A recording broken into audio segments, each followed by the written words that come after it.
Primeira pergunta é uma pergunta mais introdutória mesmo, pensando de que, né, a gente tá falando do Nobel da Paz aqui, e ele é um dos reconhecimentos mais simbólicos no mundo, né? Tipo, não só simbólicos, mas reconhecimento literal mesmo.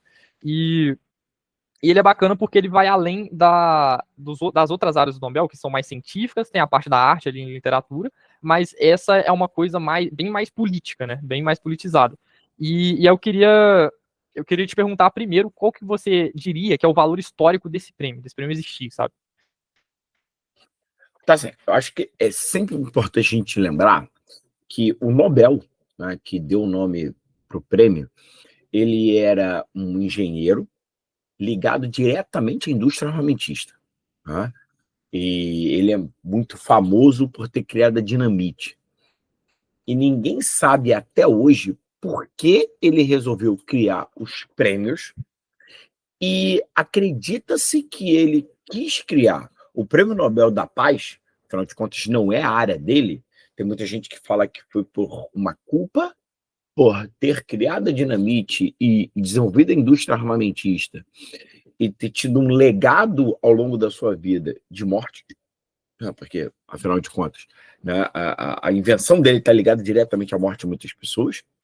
Mas muitos falam que ele tinha uma amiga que era uma pacifista, que era uma figura que já no final do século XIX defendia a paz, e que esse contato direto com ela fez com que, no seu testamento, ele deixasse claro que ele desejava que o seu dinheiro, né, a sua herança, fosse utilizada para desenvolver as ciências e também pregar a paz. Então, assim, desde do início, a gente tem que lembrar qual é a origem da loja do Prêmio Nobel da Paz. E tem uma outra discussão. Ao longo de anos, logo depois que ele morreu, você tem uma discussão do que fazer com aquela herança. Né? Tanto que o primeiro Nobel da Paz só vai acontecer anos depois, né, da morte dele, porque você teve uma discussão sobre como seria aplicado o Prêmio Nobel da Paz, da Física, da Química, enfim. Né? Você teve uma discussão. E quem fica com a responsabilidade de promover o Prêmio Nobel da Paz é o parlamento norueguês. Ou seja, desde a origem, você tem uma escolha política. São políticos do parlamento que vão decidir a comissão que vai escolher o Prêmio Nobel da Paz.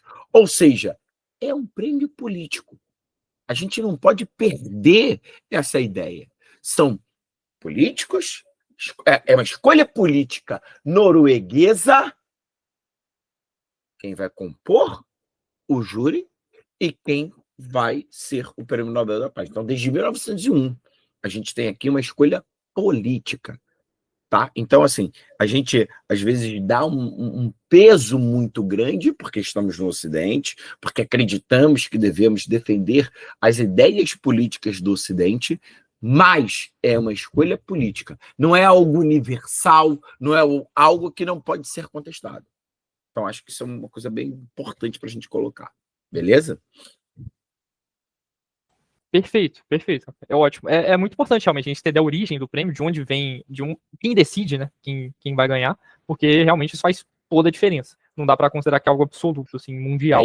É isso. A minha ideia é que a gente não pode pensar que é algo absoluto, que é algo que é um valor universal e que todos nós devemos seguir. Vamos tomar muito cuidado. Né? É um valor ocidental, escolhido por políticos ocidentais, que refletem ideias ocidentais. Beleza? Então, acho que isso é uma coisa. Porque eu acho que. E aí, eu sei que está gravando, ou não, mas, Edmundo, vamos falar como se fosse uma conversa de bar nesse momento. A gente parte do pressuposto que o liberalismo é um valor universal. Tá? E a gente ignora as diversas experiências políticas que existem ao redor do mundo. A gente acha que a tripartição dos poderes, a existência do parlamento, e que isso daí tem que ser seguido por todo mundo. Né? E aí isso é uma coisa que me incomoda muito nos tempos de hoje. Eu acho que a gente tem uma cultura política e nós, brasileiros, compartilhamos a cultura política dos ocidentais, mas isso não quer dizer que essa cultura política nossa é superior as demais. Então, essa é uma discussão que eu acho que a gente tem que travar nas próximas décadas, e aí eu, como professor de história, como cientista político, acho que eu tenho que contribuir nesse debate. Será mesmo que a democracia liberal é um valor universal e tem que ser imposta para o mundo inteiro? Perfeito. É uma pergunta que é super válida, assim, realmente tem que ser levantado isso mesmo. É isso, tem que ser válido. Eu não estou defendendo ditadura, eu estou defendendo o seguinte: vamos pensar. Só isso. Claro, perfeito. Esse é o objetivo mesmo, É. no final das contas, do Prêmio Nobel. Ele é um farol, né, basicamente. Ele aponta ali um assunto que precisa ser discutido, não necessariamente apontando qual é a resposta certa. Mas, então, perfeito. Agora, indo para o Nobel específico desse ano, né, que a laureada foi uma venezuelana, que isso já é muito significativo, né, que foi a Maria Corina Machado, que o comitê do Nobel afirmou que a democracia é uma condição prévia para a paz duradoura, né, ao laurear ela. E aí, isso é muito importante porque o comitê, nesse ano especificamente, pelo menos, ele associou fortemente a imagem do Prêmio Nobel da Paz com a defesa da democracia e com a defesa de instituições democráticas. Então, assim, o que eu queria te pedir é para falar um pouco mais sobre isso, sobre tipo, de onde veio essa associação, se é algo comum do Prêmio Nobel da Paz ou foi algo mais específico nesse ano, e principalmente levando em consideração, na verdade, a relação entre a democracia e E a paz paz? em contextos autoritários, como é o caso da Venezuela, né? Que foi uma venezuelana que ganhou. Assim, vamos lá. O Prêmio Nobel da Paz defende que a Maria Corina ela merece o prêmio, porque ela defende 3 princípios que, para o Prêmio Nobel, são caros. Ou seja, são 3 princípios que estão ligados diretamente às ideias do Nobel. Que seriam, primeiro, né, uma união da oposição do seu país em nome da democracia, certo? O segundo fator seria a resistência à militarização. E o terceiro fator seria um apoio à oposição, à transição democrática. Então, para ficar bem claro, ela defenderia a união da oposição venezuelana diante de um regime autocrático. Ela seria uma figura que resistiria à militarização, portanto, ela seria uma resistência ao uso das armas para a guerra. E o terceiro ponto, ela seria uma figura que iria defender a transição da Venezuela de um regime autocrático para um regime democrático. Esses são os argumentos do Prêmio Nobel da Paz para defender a indicação da Maria Corina para o Prêmio Nobel. Portanto, há aí uma condenação do regime do Maduro, certo? E você tem uma defesa de que a democracia é sinônimo de paz. Claro que a gente está falando de um prêmio que nitidamente escolheu um lado político. É um prêmio que diz o seguinte: olha, o regime do Maduro é uma autocracia, e diante dessa autocracia do Maduro, diante dessa democracia, dessa autocracia, dessa ditadura, essa ditadura sanguinária, essa ditadura que cala a oposição, a gente tem que apoiar o lado que defende a democracia. A grande discussão que eu tenho que trazer é o seguinte: que tipo de democracia?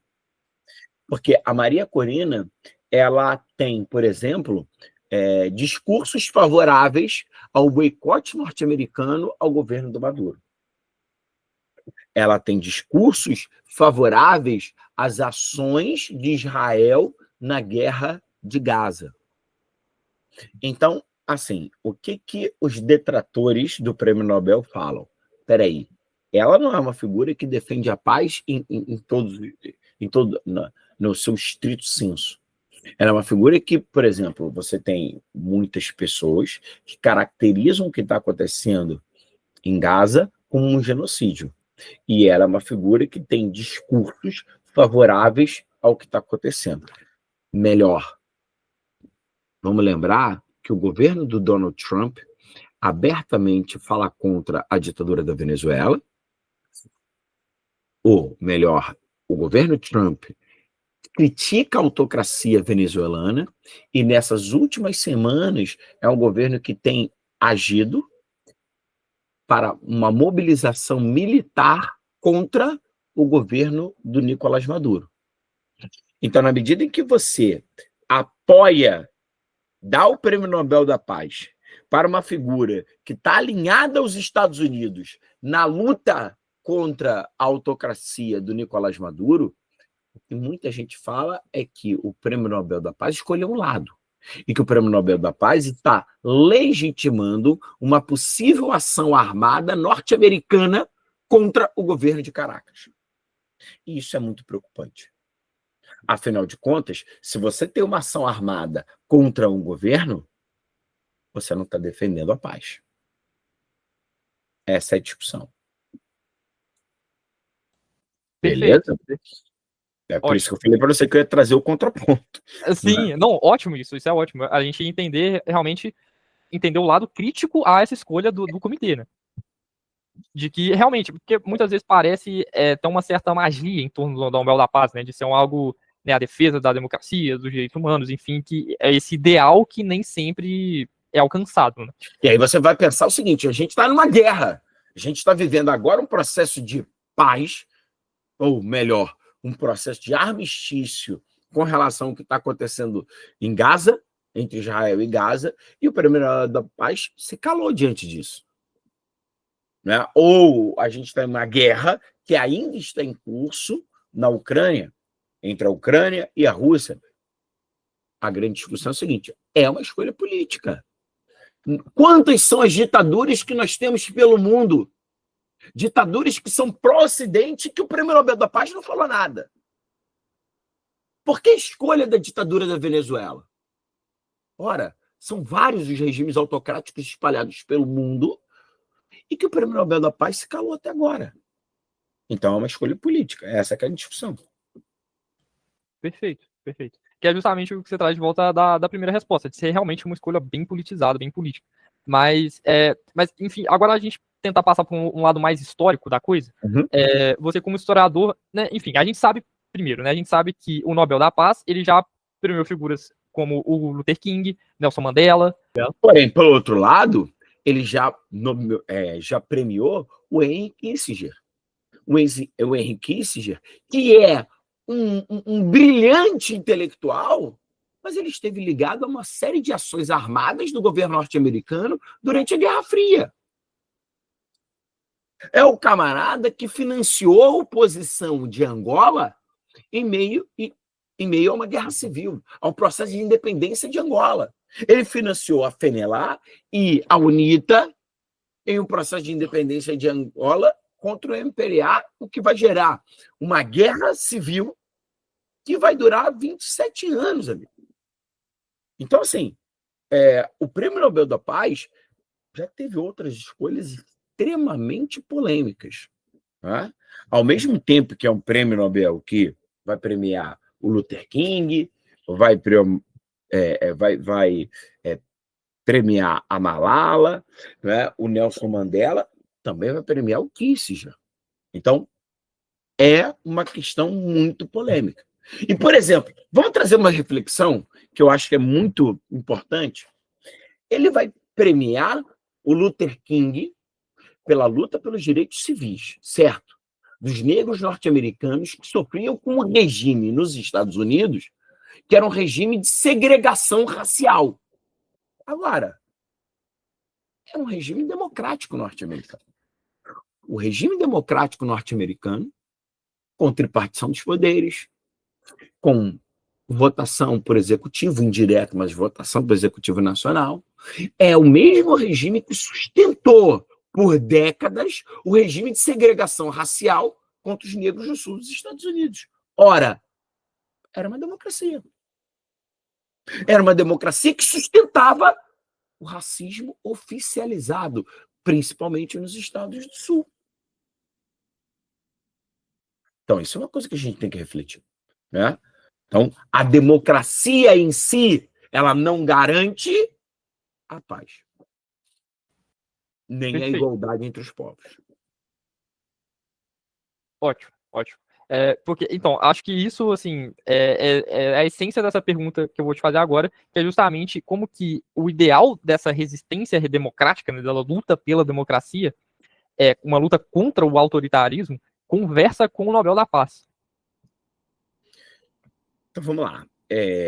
O grande problema dessa sua pergunta, dessa associação entre democracia e paz, é que nem sempre um regime democrático liberal garante a paz.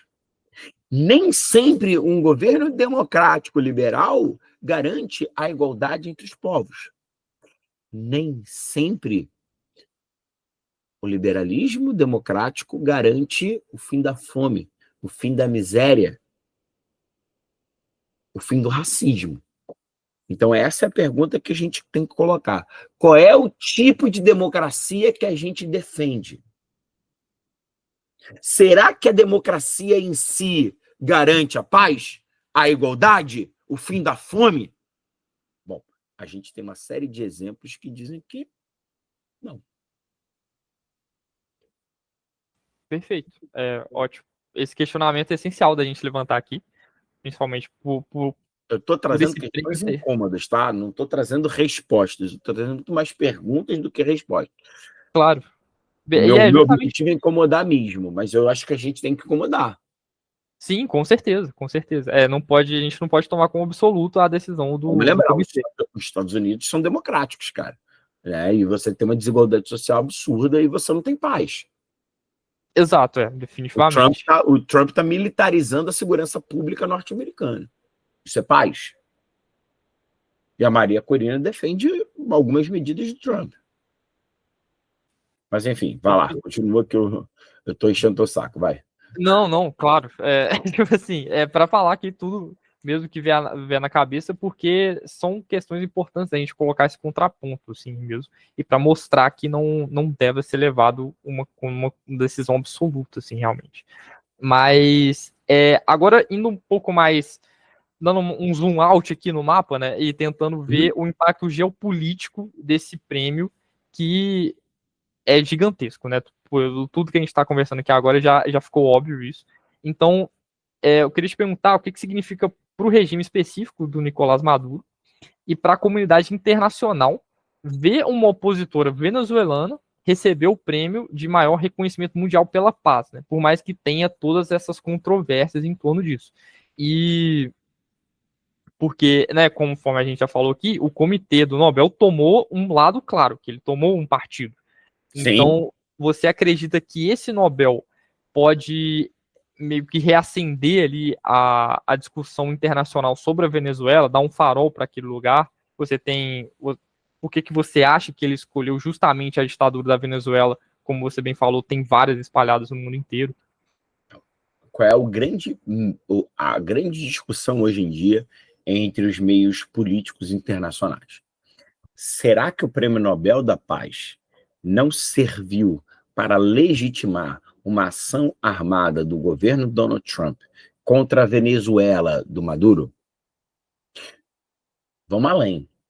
Será que o Prêmio Nobel da Paz não legitimou um Estado soberano ter a sua política violada por outro Estado? Vamos além. Até que ponto o Prêmio Nobel da Paz não decidiu que o tipo de democracia defendida pelos Estados Unidos e pelos Estados ocidentais deve ser universal? Porque pode começar pela Venezuela. Amanhã, qual será o país que eles vão decidir que não é suficientemente democrático? E aí vem a discussão. Será que a gente tem uma democracia efetiva em países como os Estados Unidos? Em países como a Venezuela, a gente já. Acho que a gente tem uma noção que aquilo ali é um Estado extremamente autoritário. Mas será que os Estados Unidos de Donald Trump são suficientemente democráticos para impor o seu modelo para um outro? Então, essa é uma discussão. Porque, por exemplo, o que acontece nas relações entre Brasil e Estados Unidos, e aí eu fico com receio de falar, porque você tem aí lei Magnitsky sendo imposta para humoristas da internet, então eu tenho receio de falar isso, né? Mas eu vou falar. Né? Os norte-americanos estão impondo a lei Magnitsky a Alexandre de Moraes, a membros do Supremo Brasileiro, a figuras do Executivo brasileiro, sob o argumento de que o Brasil não seria suficientemente democrático por estar condenando o ex-presidente por uma tentativa de atentado ao Estado Democrático de Direito. Então, a gente está dando o direito de um país, os Estados Unidos, de ser a polícia do mundo e dizer o que é uma democracia e o que não é. E o Prêmio Nobel da Paz está legitimando esse poder norte-americano de dizer o que é uma democracia e o que não é uma democracia. Então, isso é uma coisa que a gente tem que discutir. Será que nós, como sociedade, devemos referendar o poder norte-americano de dizer o que é uma democracia e o que não é? Eu não estou aqui dizendo que sim ou que não. Eu estou aqui propondo uma reflexão. A gente tem que dar esse poder ao governo norte-americano? Será que o Prêmio Nobel da Paz está fazendo certo ao dar esse poder ao governo norte-americano de dizer o que é democracia e o que não é? É isso que eu tenho para falar. Perfeito, perfeito. E, assim, então agora para a gente finalizar, para também não se estender tanto a entrevista, mas eu queria te pedir para assim, dar uma resumida no impacto que você acha, né, o impacto que esse Nobel da Paz teve esse ano, né, específico de 2025, e o que você acha que ele simboliza, assim, para a América Latina, para a Venezuela, e como você bem disse, assim, quais as consequências dessa escolha, né, na sua opinião, do Assim, impacto geopolítico disso. sobre o impacto imediato, eu acho que está claro que é uma condenação ao regime do Maduro. Porque o Ocidente não tolera mais o regime do Nicolás Maduro. E que algo tem que ser feito. Tá? Agora, como recado para o restante da América Latina, tome cuidado. Porque se nós acreditarmos que o seu regime não é suficientemente democrático, estamos prontos para condená-lo e pode ser que, na medida em que nós não vamos condenar o seu regime não vai durar muito tempo. Esse é o recado. Então, para os demais países da América Latina, pode ser visto como ou você segue o que a gente quer, ou você será substituído. Né? Então, é um recado para os demais países da América Latina. E, desde então, o Nicolás Maduro tem acenado para o governo norte-americano que aceita sentar e negociar. Né? Então, é algo bastante, digamos assim, é um divisor de águas. Eu acho que, eu vou ser muito sincero com você, Edmundo, a gente está falando em cima de fatos que ainda estão acontecendo. O jogo ainda está sendo jogado. Não é? Eu posso dar essa entrevista para você agora e daqui a pouco você ter uma ação militar do governo norte-americano contra o Nicolás Maduro.